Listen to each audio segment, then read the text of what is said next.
March 2021. Cold, damp air enveloped the enormous Dallas Police Department warehouse in Texas, a place where the past slept silently, among rusty shelves and dust-covered boxes. The technician, Samuel Ortiz, he walked with a flashlight in his hands. The beam of light cut through the darkness until it stopped on an old cardboard box marked with almost faded letters, D1-142, MP73142. It was supposed to be just another routine check in the project to digitize old files. But that simple gesture would open the doors to a mystery forgotten for almost half a century. Ortiz noticed that the box's seal was still intact. He called on the radio, registered the find, and curious, decided to look inside. The smell of aged paper and oxidized metal filled the air. Inside, they lay, a piece of light-colored fabric stained brown, a small silver earring, and some black and white photographs, simple objects, but full of history. These were the last pieces of evidence regarding the disappearance of Linda Ray Collins, 19-year-old girl who had disappeared in 1973 without a trace. The case had been filed away as unsolved and forgotten by generations of researchers. What no one imagined was that, on that silent afternoon, the truth that had lain dormant for 48 years was about to awaken. What began as a bureaucratic task transformed into a journey for justice, revealing secrets buried under time and bringing to light the name of a victim Dallas had left behind. From that moment on, Linda's fate, the mystery of her death, and the story of a murderer who lived free for decades would come back to light, all thanks to the persistence of science, technology, and the human power to not forget. Subscribe to the channel, activate the bell, and stay until the end, because this true story will surprise you from beginning to end. The sun rose brightly over Dallas in August 1973, and the Oak Cliff neighborhood awoke to the typical heat of a Texas summer. The dusty streets, the distant sounds of AM radios, and the coming and going of old cars made up a common landscape. But that morning would mark the beginning of one of the darkest cases in the city's history. Linda Ray Collins, a 19-year-old girl, was preparing for another day of work at the Sunbright Laundry. Located on Jefferson Boulevard, she was dedicated, responsible, and lived with her mother, a simple woman who worked at a nearby market. Before leaving, Linda put on a white blouse, tied her hair back with a ribbon, and put the lunch her mother had prepared in her bag. She gave one last smile before closing the door, promising to return before nightfall. But she never came back. When the clock struck noon and Linda still hadn't arrived at the laundromat, the neighborhood's routine began to turn into unease. In the afternoon, her mother noticed that her daughter's bicycle was still leaning against the porch. The room was tidy, the bed made, and everything in order. Hours dragged on with phone calls and attempts to find someone who had seen Linda. No friend, co-worker, or neighbor could say what had happened. At night, anguish overcame the silence, and the mother decided to call the police. 2 young officers responded to the call and went to the Collins family home.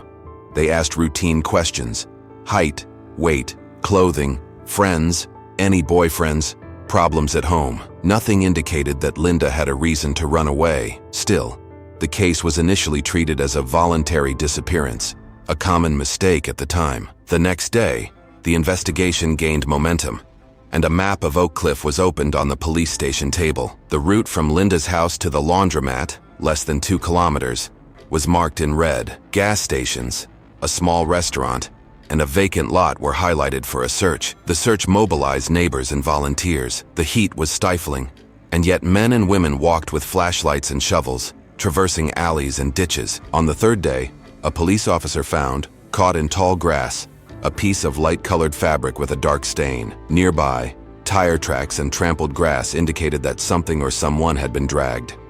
The material was collected and sent to the police laboratory, where it was identified as women's fabric, similar to that of a blouse. Linda's mother confirmed. It looked like the fabric of the clothes she was wearing the day she disappeared. A few days later, during a new search along the banks of White Rock Creek, another item was found: a silver teardrop-shaped earring. The mother recognized it immediately. It was a birthday present given to her daughter a year earlier. For investigators, this confirmed the worst. Linda had likely been kidnapped and murdered. Police compiled a list of suspects based on people who were in the area on the morning of the disappearance. 3 names stood out: Harold Denton, a delivery driver, Henry Bowers, a gas station attendant, and Earl Whitmore, a technician for the electric company who worked in the area. All were questioned. Denton had an alibi corroborated by delivery receipts. Bowers reported seeing a young woman in a light-colored blouse talking to the driver of a dark car, but couldn't identify her face. Whitmore, although calm during questioning, admitted to being near the location that morning driving a blue-gray company vehicle. There was no concrete evidence against him, and the case quickly went cold. Weeks turned into months. No body was found. No new leads emerged. The headlines faded. The posters faded from the lampposts, and the Collins family sank into a painful silence. The police, overwhelmed by other crimes, closed the case. By the end of 1973, registration number MP73142 was marked as inactive. Linda Ray Collins became just another name on a long list of missing persons, forgotten in a filing box that time had almost erased. For decades, Linda's case lay dormant, a distant echo in the city's memory. But beneath the dust of years, the evidence awaited. A fragment of fabric, a silver earring, and a file number would be enough, decades later, to awaken the past and reveal the truth that Dallas failed to see in 1973. In January 1974, with the searches concluded and no new evidence found, the Linda Ray Collins case was officially closed. The paperwork, carefully stacked, was placed inside a box labeled with the number D1-142, MP73142, and stored in the basement of the Dallas County Administrative Building. It was just one among thousands of inactive files.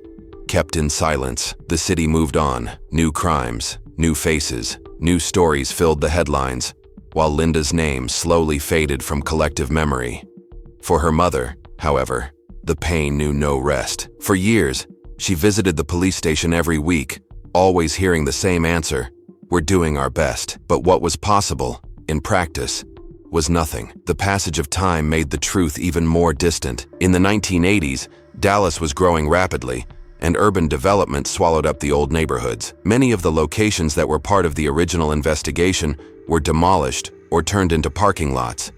The notes of Lieutenant Frank Dwyer, the investigator who led the case, were forgotten, and he himself retired without ever having an answer. In 1987, an internal report on archived cases briefly mentioned Linda's disappearance, classifying it as no body, no suspect, no progress. It was the final seal of oblivion. When the computerization of police records began in the 1990s, thousands of old files were reviewed for conversion to microfilm. Linda's box was retrieved from storage by an administrative employee who didn't even know what was inside. Page by page, the material was scanned in black and white: interrogation reports, photos of the search location, lists of evidence, and field notes. In one of these images appeared the name of Earl Whitmore. The energy technician was questioned in 1973 with the handwritten note, "Not enough evidence for prosecution."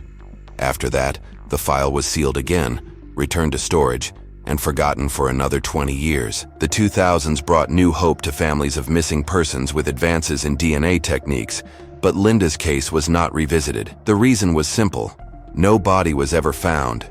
Without human remains, authorities considered the process unfeasible for biological testing. In 2003, an investigative journalist preparing a report on unsolved disappearances in Dallas discovered Linda's name on a public list. He requested access to the file but received an automated response: inactive case. No recoverable evidence. The article was published with only a short paragraph about a young woman who disappeared in Oak Cliff 30 years earlier. No repercussions, no new leads. Meanwhile, Box D1-142 remained intact in its place, resisting dust, humidity, and oblivion. From time to time, an employee would note on control spreadsheets: file verified, seal preserved. No request for reopening. It was merely a bureaucratic protocol. But ironically, this administrative care, keeping the box sealed and protected, would be the reason why, decades later, Linda's fabric and earring would be so well preserved. What seemed like an unimportant formality ended up becoming the link between the past and justice. In the 2010s, a new generation of police officers began to look at the state's forgotten archives with scientific interest. Genetic sequencing technology was becoming more accessible, and projects to digitize old evidence were beginning to be implemented. In 2018, Texas launched the program, Texas Digital Archive Initiative, with the goal of transforming thousands of physical files into searchable digital data. The focus was on recovering unsolved cases, prioritizing those with preserved biological materials. That's how Linda Ray Collins' name reappeared, an automated system, while cross-referencing records of non-digitized cases, identified code D1142 as in good condition and with physical samples available. The file, forgotten for almost half a century, was retrieved from storage for review. Samuel Ortiz, the cataloging technician responsible for the sector, opened the old seal and, unknowingly, took the first step in reopening one of the longest-running mysteries in Texas criminal history. Amidst the light-colored fabric, the silver earring, and the black and white photographs, the truth waited patiently. For 47 years, no one had noticed the importance of that material. Now, amidst the cold glow of fluorescent lights and the hum of modern scanners, a case from 1973 was about to come back to life. Justice, dormant beneath the dust, would finally begin to awaken. The year was 2018. Texas, through an ambitious digitization program called Texas Digital Archive Initiative, she began the monumental task of converting thousands of old criminal cases into digital files.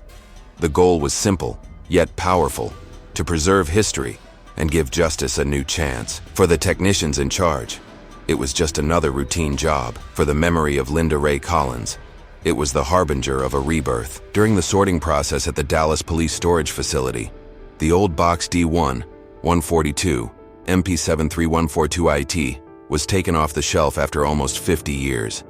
The technician Samuel OrtizHe, meticulous and curious, he noticed that the seal was intact, a sign that no one had touched that material since the 1970s. Upon opening the box with gloves and extreme care, he found the original objects packaged in nylon bags: the piece of light-colored fabric with dark stains, the silver earring, and some black and white photographs. The labels, yellowed with age, were still legible. Ortiz knew that the digitization protocol only called for photographing and archiving, but something made him go further. He observed the fabric under the light and noticed that the stain, although old, still showed traces of color. In his report, he added an unusual note: potentially suitable material for modern DNA testing.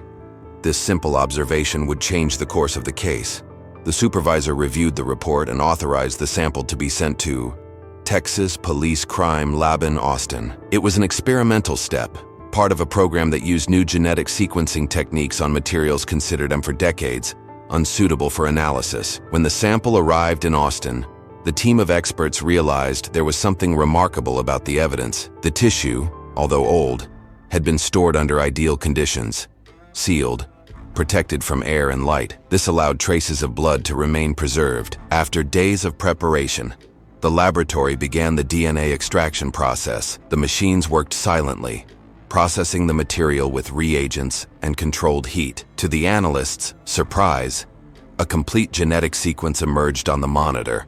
It was male DNA, clear and compatible with a preserved human biological sample. The genetic code was sent to the database. Codes, the system, which gathers millions of genetic profiles of criminals and suspects nationwide, searched for hours, but the result came back negative: no matching records. The initial frustration soon gave way to hope. Since 2018, the state of Texas had partnered with civilian genetic banks and genealogy companies, allowing unknown profiles to be compared with family databases. This technology, known as investigative genetic genealogy, she had already solved other historical cases, and now she would use this method in the Collins case. The sample was forwarded to the specialist. Laura Nguyen, technician from the forensic genealogy team, fed the genetic profile into the system and began a search for possible distant relatives. For 2 days, the computer cross-referenced millions of data points, identifying similar DNA fragments. On the morning of the 3rd day, 3 partial matches emerged, all with the same last name: Whitmore. Laura delved into public records, certificates, and residential data from Dallas in the 1970s. The name that emerged from the digital investigation sounded all too familiar. Earl Whitmore, a technician from the Dallas Power and Light Electric Company, was questioned in 1973 and released due to lack of evidence. Her report, sent to Dallas Police Headquarters, contained a clear observation: high probability of a direct genetic match with the suspect Earl Whitmore. Upon receiving the dossier, the detective Ava Moreno, the head of the Cold Cases Department, was silent for a few seconds. She had seen that name before, scribbled on old, almost illegible reports. Now, nearly 5 decades later, science was bringing it back into the picture. The difference was that this time there was concrete proof, something the 1973 investigation never had. The new technology not only reignited the case, but proved that the past could be reconstructed cell by cell. The blood forgotten in the tissue, preserved by chance, finally spoke. It told the story of a hidden crime, an ignored victim, and a culprit who lived free for half a century. From that moment on, the investigation ceased to be merely a reopened file. It became a symbol of how scientific advancement could challenge oblivion. Justice, now driven by DNA, was once again following the path left open in 1973. And each new test, each result, brought Dallas closer to the truth that time had tried to bury. It was early 2021 when the Dallas Police Department officially decided to reopen the case. MP 73142, the disappearance of Linda Ray Collins. After almost half a century, the 19-year-old girl, who had disappeared without a trace on a hot August morning in 1973, was once again occupying space on the police's computer screens. The detective Ava Moreno, a specialist in cold cases, known for her meticulousness, received the restored physical file. Upon opening the yellowed folder, she found typewritten pages, black and white photographs, and handwritten notes by former investigator Frank Dwyer. In the margin of one of the sheets, a name crossed out in pencil caught her attention: Earl Whitmore. Ava spent days immersed in the original reports. She read every line, analyzed every detail of the 1973 investigation. The scenario was clear: a disappearance without witnesses, a piece of blood-stained fabric, an earring found near a creek, and a suspect briefly interrogated. The DNA recovered in the Austin lab had revealed a direct genetic connection to the Whitmore family, and the only living man in that lineage was the same electric company technician interrogated almost 50 years earlier. This discovery changed everything. Ava's first step was to confirm whether Whitmore was still alive. Records showed that he lived in the neighboring city of Fort Worth, just 40 miles from the former crime scene. He was 74 years old, a widower, and lived alone in a simple house with a yard full of tools and an old man. Mercury Cougar, 1972, stored in a brick garage.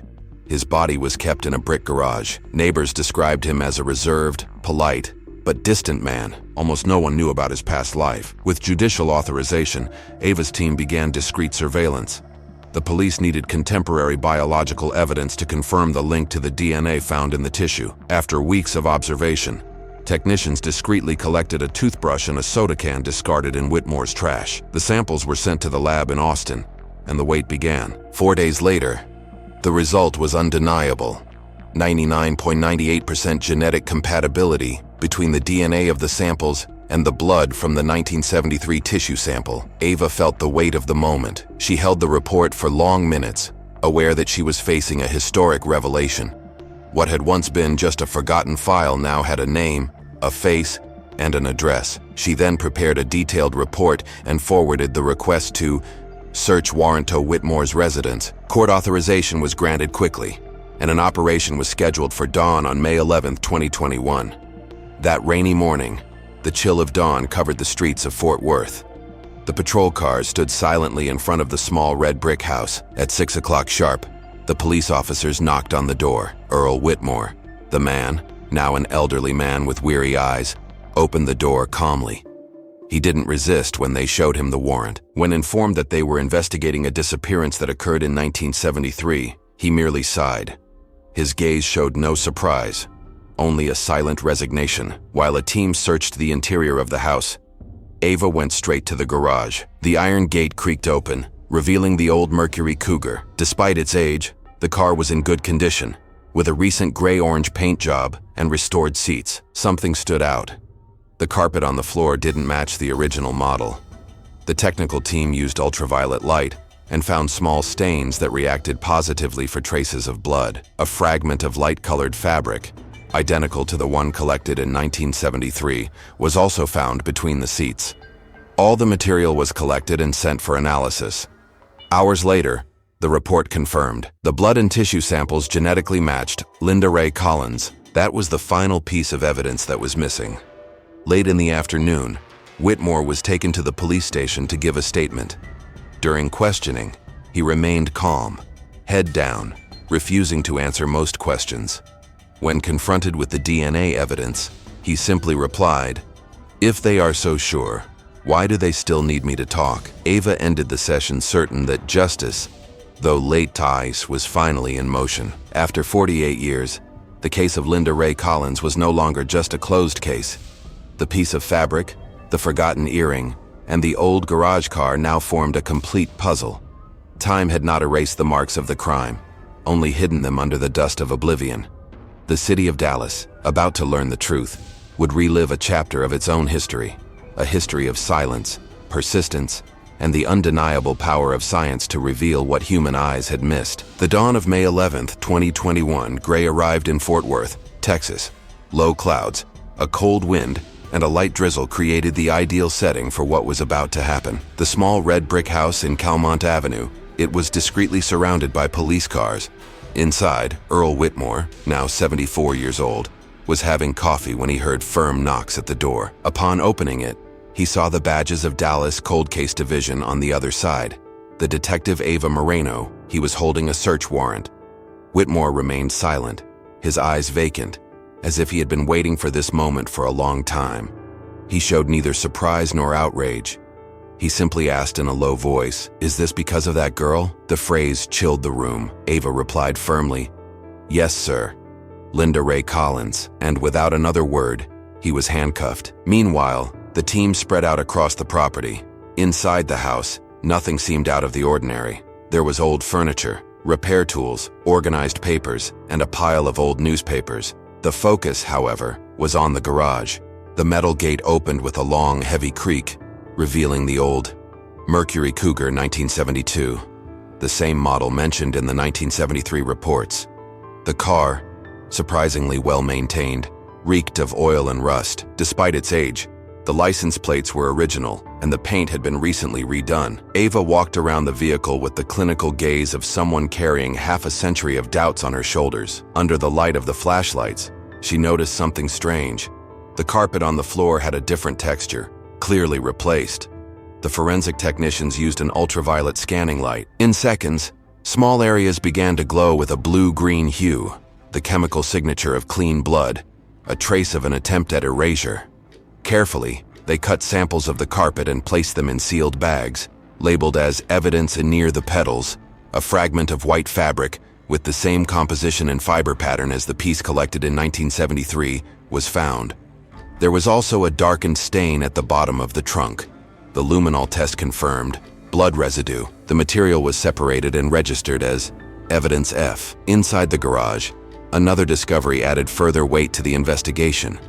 In a toolbox, experts found electric wire reel with traces of oxidation and old stains, consistent with the instruments used by the power company in the 1970s. The car's position, the tools, and the cleaning patterns indicated that Whitmore cared for that vehicle obsessively. It was as if he were preserving the past, a past that now spoke for itself. In the Dallas laboratory, the analyses began immediately. The results arrived late in the afternoon. The blood found on the carpet and in the trunk was compatible with Linda Ray Collins' DNA, the same one identified in the 1973 tissue sample. The tissue fragment inside the car also showed same fibers and color from the blouse Linda was wearing the day she disappeared. No mistake was possible. The proof was conclusive. Upon receiving the report, Ava Moreno walked to the interrogation room where Whitmore awaited. He sat with his hands clasped, his gaze fixed on the table. Ava placed the report on the cold metal and spoke calmly. "Her blood was in your car, Mr. Whitmore, and the DNA confirms it. Linda Collins was with you that day." For a moment, silence filled the room. The man took a deep breath and murmured, "You can't prove what happened afterward, but the truth was already written. The genetic samples, the photos of the car, and the historical correspondence formed a complete picture, impossible to refute."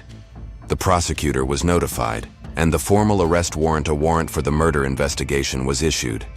The case, which had been shelved for 48 years, was being revived. That night, as the police car drove Whitmore through the wet streets of Dallas, The reflection of the red and blue lights danced in the windows. For the residents who awoke to the sound of sirens, it was just another arrest. For the city's history, it was the moment when justice finally transcended time. As the police car disappeared over the horizon, Ava stood at the garage door, watching the old Mercury Cougar being towed away. That machine, a silent witness to a crime, carried decades of secrets. Now, however, every fragment, every stain, and every fiber spoke for Linda Ray Collins, a young woman who left without a voice, but whose truth resisted oblivion. The final report from that night summarized what the team had taken almost half a century to achieve. Physical and genetic evidence proves a direct link between the suspect, Earl Whitmore, and the victim, Linda Ray Collins. Case officially classified as a solved homicide. The news spread through the corridors of the police station, and within hours, reached the local newspapers. A 1973 case, considered unsolvable, had been solved through science, persistence, and a piece of fabric forgotten in a box. Dallas, at last, could look back at its past, no longer with doubt, but with the certainty that, even after half a century, the truth still knows how to find its way back. The outcome of Linda Ray Collins' case began to take shape weeks after her arrest. Earl Whitmore, the detectives team Ava Moreno, now accompanied by prosecutors and forensic experts, the team pieced together each part of the puzzle that time had scattered. The physical evidence was irrefutable. The DNA on the 1973 fabric, the bloodstains in the Mercury Cougar, the fragment of a blouse found between the car seats. However, something was missing. The victim's body. Without it, the trial could face legal challenges, and Ava knew that to end nearly 50 years of silence, she needed to give Linda a dignified burial. In June 2021, while preparing the final report for the public prosecutor's office, Ava decided to review the records of her former company, Dallas Power and Light, where Whitmore was working at the time of his disappearance. Among the files, he found an electrical maintenance map dated August 1973, marking a service point in the industrial sector near Interstate 35, the same location that in the original reports, had been cited as Whitmore's area of operation the week Linda disappeared. Too much of a coincidence to ignore. With judicial authorization, a forensic excavation team was sent to the site, now abandoned and covered in tall grass and rusty metal structures. The work began at dawn. Using metal detectors, soil probes, and ground-penetrating radar, the technicians searched the site in quadrants. In the early afternoon, the equipment indicated an anomaly in the subsoil, about 1.2 meters deep, exactly under the utility pole, H42. One of the areas where Whitmore performed maintenance in 1973. The excavation began carefully.